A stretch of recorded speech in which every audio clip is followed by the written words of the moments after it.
I've never thought that it was relevant to bring to the air. But since people are trying to humiliate me tonight, I'll go ahead and let it all out. Yeah. When I worked at the Tip Top Club for my good friend, the great Razuli, and he is a fantastic guy, him and his girlfriend Vixen, I'm not kidding, man, these are real people. Anyway, I was the house dominatrix, if you really want to know. And if there's anybody up in Eureka, California want to call me up and back me up, well, we'll see if we can get any of them on the phone, but I'm sure I can dig up a photo or two to prove what I'm telling you, and you will not recognize what you thought was a nice girl. You thought I was a nice girl, didn't you? Or maybe you didn't, or maybe you knew, or you know what, but that's who I am. That's who I was. That's who I've been in my life, and, hey, I don't know what to tell you. To quote Kurt Cobain, it's not like I have a bunch of bodies in my trunk. It was on the phone. I made a whole lot of people very happy, and not just men, by the way. And I gotta tell you, if I can, a story from those days that will always stay with me. I hope I can clean this up for the air, but it really was a cool moment that happened. And this was in my first run in the early 2000s doing this. It was probably into my second year, 2.5 years into doing this, and I get a call from a woman. And that's unusual. You do get calls from women, but it's not very often. It's about, I don't know, 1 out of 20, really. And so I get a call from this woman. She sounds like a beautiful woman, very strong and capable woman on the phone, gorgeous voice. And she tells me that, well, she's been to the fertility doctor, and her husband, they want to have a baby. And she asks for my help. And I was just thinking, is this for real? Is this really going on? She really wanted my help. And what she wanted me to do was help her out, because her husband, let's just say, I'm really trying to keep this clean. God, Fred, I'm so sorry that this came up tonight, Fred Lundgren. So she wanted me to get the husband's engine running. Okay? If that's the safest way I can say that. And let's just say that went very well. And then the wife, I hear her laughing at the end of the call, and she's just overjoyed. Well, then it turned out I get a phone call from her 2 months later, and she is overjoyed because they had been trying and going to fertility doctors and taking fertility medications and doing all the advice and all these weird things that they tell you to do if you're trying to have a baby. And it was successful, and she wanted to thank me because she thought that was the day that they had conceived on that phone call. So, you know what? People can knock me for that. People can say, you know, that makes me a bad person. You know, I'm not going to try to change your opinion on that.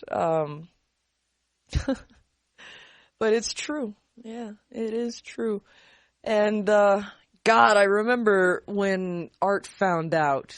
Oh man, that was so embarrassing. But I'll tell you how this is out in the first place, really, so you understand fully, why this is on the air tonight. So yeah, I used to be a member of a little website called, BellGab. And on this website, it used to be really cool to hang out there, and there was a cool guy on BellGab. I'll never forget him.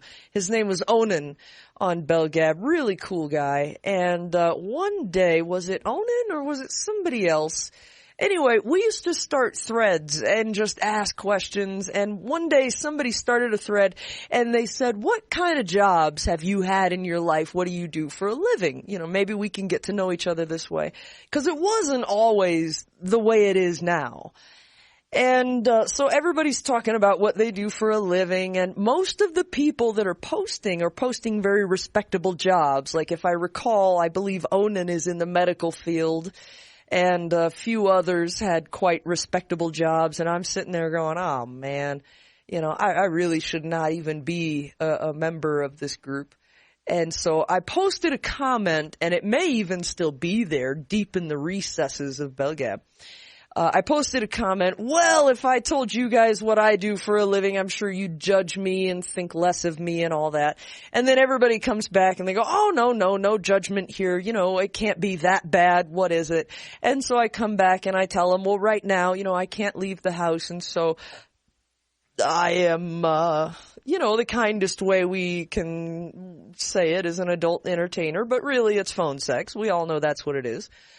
And, they were so nice. They all come back. Oh, no judgment. Hey, at least you're working. At least you're not, borrowing money or leeching off of somebody else. And all was well at the time.